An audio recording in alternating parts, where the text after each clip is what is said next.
فکر و خبر پر دیکھیے ملکی و عالمی احوال سے جڑی کچھ اہم اور خاص خبریں۔ شہریت ترمیمی قانون کی مخالفت کرنے والوں میں اب بی جے پی لیڈران بھی خود شامل ہو گئے ہیں۔ کل ایک بی جے پی لیڈر سی کے بوس نے اے این آئی سے کہا، میں نے اپنی پارٹی قیادت کو مشورہ دیا ہے کہ اگر ہم تھوڑا سا ترمیم کرتے ہیں تو یہ تحریک ختم ہو جائے گی۔ ہمیں خاص طور سے بتانے کی ضرورت ہے کہ یہ مظلوم اقلیتوں کے لیے بھی ہے۔ ہمیں اس قانون میں کسی مذہب کا ذکر نہیں کرنا چاہیے، ہمارا نقطہ نظر مختلف ہونا چاہیے۔ ہندوستان میں آئے دن کسی نہ کسی کا جھوٹ پکڑا ہی نہیں جا رہا بلکہ کرسی پر بیٹھے ہوئے لوگوں کے چھکے چھڑوا رہا ہے۔ وزارت داخلہ امت شاہ نے 26 دسمبر کو ٹکڑے ٹکڑے گینگ کو نشانہ بناتے ہوئے کہا تھا کہ ٹکڑے ٹکڑے گینگ کو سزا دی جائے گی۔ اس بات کو لے کر ایک صحافی ساکیت کھوگلے نے RTI داخل کرتے ہوئے چند سوالات پوچھے تھے۔ ان کے جواب میں امت شاہ کی وزارت داخلہ نے اپنے جواب میں واضح لفظوں میں کہا ہے کہ وزارت داخلہ کو ٹکڑے ٹکڑے گروہ کے بارے میں کوئی جانکاری نہیں ہے۔ حکومت کے اس جواب کے بعد صحافی ساکیت کھوگلے نے امت شاہ کے ذریعے انتخابی تقریر میں بار بار ٹکڑے ٹکڑے گینگ کا نام لینے کے خلاف انتخابی کمیشن کو خط لکھنے کا فیصلہ لیا ہے۔ انہوں نے کہا کہ میں اب اس پر نوٹس لینے کے لیے انتخابی کمیشن کو لکھ رہا ہوں۔ وزیر داخلہ امت شاہ کو بتانا چاہیے کہ انہوں نے ریلی میں اس لفظ کا استعمال کیوں کیا۔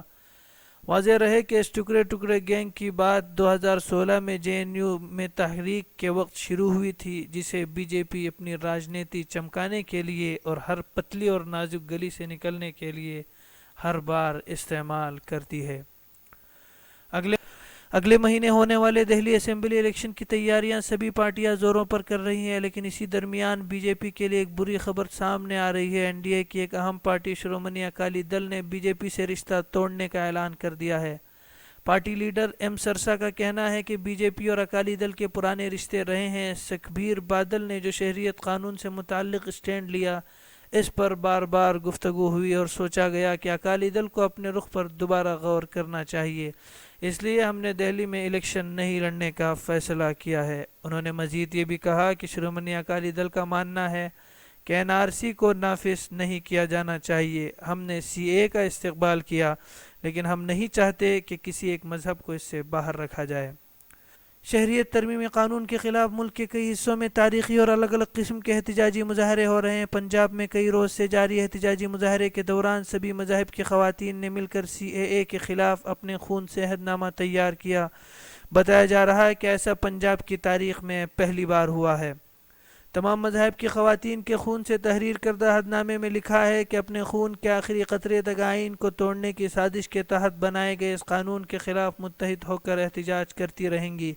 ہندوستان کی جنگ آزادی میں ہم سب ساتھ تھے اور کوئی بھی طاقت ہمارے بھائی چارے کو توڑ نہیں سکتا۔ اس میں آگے یہ بھی لکھا گیا ہے کہ پناہ گزین ہمارے بھائی بہن ہیں، لیکن مذہب کی بنیاد پر نہیں، انسانیت اور ہندوستانیت کی بنیاد پر۔ حکومت پناہ گزینوں کی آڑ لے کر ملک میں جمہوریت کے قتل کی کوشش کر رہی ہے، جسے کبھی پورا نہیں ہونے دیا جائے گا۔ گزشتہ سال جون میں بی جے پی کے ایک کارگزار صدر بنائے گئے JP نڈا امت شاہ کی جگہ بی جے پی کے نئے صدر بنے ہیں۔ موجودہ وقت میں وزیر داخلہ کی ذمہ داری نبھا رہے امت شاہ نے 5.5 سالوں تک بی جے پی صدر کی ذمہ داری نبھائی۔ JP نڈا کو سابق بی جے پی صدر راجناتھ سنگھ سمیت کئی اور بڑے رہنماؤں نے مبارکباد بھی دی۔ ایپ ڈاؤن لوڈنگ میں ہندوستان دوسرے نمبر پر رہا۔ 2019 میں ہندوستان میں 19 ملین ڈاؤن لوڈ کیے گئے ایپ۔ مغربی بنگال بی جے پی کے متنازع صدر دلیپ گھوش نے ایک اور زہر اگلا، کہا کہ 50 لاکھ مسلمانوں کی پہچان کی جائے گی اور ضرورت پڑنے پر ملک سے باہر بھی نکالا جا سکتا ہے۔ خیال رہے کہ بی جے پی کا ہر لیڈر ایسا متنازع بیان جاری کر ہندو ووٹ لینے کی انتھک کوشش کرتا ہے۔ دہلی میں چناؤ کا ماحول گرما رہا ہے، جس کے لیے ہر پارٹی عوام کو راحت دینے کے لیے کچھ نہ کچھ اسکیم کو سامنے لا رہی ہے۔ اس میں دہلی کی موجودہ آپ سرکار آگے نظر آ رہی ہے۔ اتوار کے روز وزیر اعلیٰ اروند کیجریوال نے 10 گارنٹی نام سے جاری کیے گئے کارڈ میں 200 یونٹ تک کی مفت بجلی اسکیم جاری رکھنے، مفت صحت سہولیات، 2 کروڑ پودے لگانے، صاف جمنا ندی اور اگلے 5 سال کے دوران دہلی میں فضائی آلودگی کم کرنے کا وعدے کے ساتھ ساتھ طلبہ کے لیے مفت بس کا سفر اور خواتین کے مارچ کی تعیناتی شامل ہے، جنہیں آپ پارٹی دہلی میں پھر سے چن کر آنے پر پورا کرے گی۔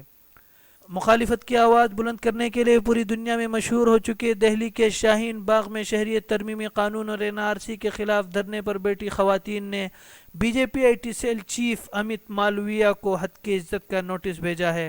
یہ نوٹس ان کے اس بیان پر بھیجا گیا ہے جس میں انہوں نے شاہین باغ کی عورتوں کو 500 سے 700 روپے روزانہ دیے جانے کی بات کہی تھی۔ اس قانونی نوٹس میں مالویا سے فوری معافی مانگنے اور بطور ہرجانہ 1 کروڑ روپیہ دینے کا مطالبہ کیا گیا ہے۔ شہریت ترمیمی قانون اور قومی شہریت رجسٹر کے خلاف تقریباً 2 مہینوں سے ملک گیر احتجاجی مظاہرے جاری ہیں۔ دہلی سمیت ملک کے کئی علاقوں میں لوگ اس شدید ٹھنڈ کے باوجود رات دن مظاہرہ کر رہے ہیں۔ اسی درمیان پی ایم مودی کے پارلیمانی حلقے وارانسی میں لگے ہورڈنگز موضوع بحث بن گئے ہیں۔ ان ہورڈنگز میں لکھا ہے کہ اگر آپ کو سی اے اور این آر سی سے چھٹکارا پانا ہے تو ہندو مذہب میں واپسی کرنی ہوگی۔ ان ہورڈنگز میں 3 مسلم خواتین برقع پہنے ہوئے نظر آ رہی ہے۔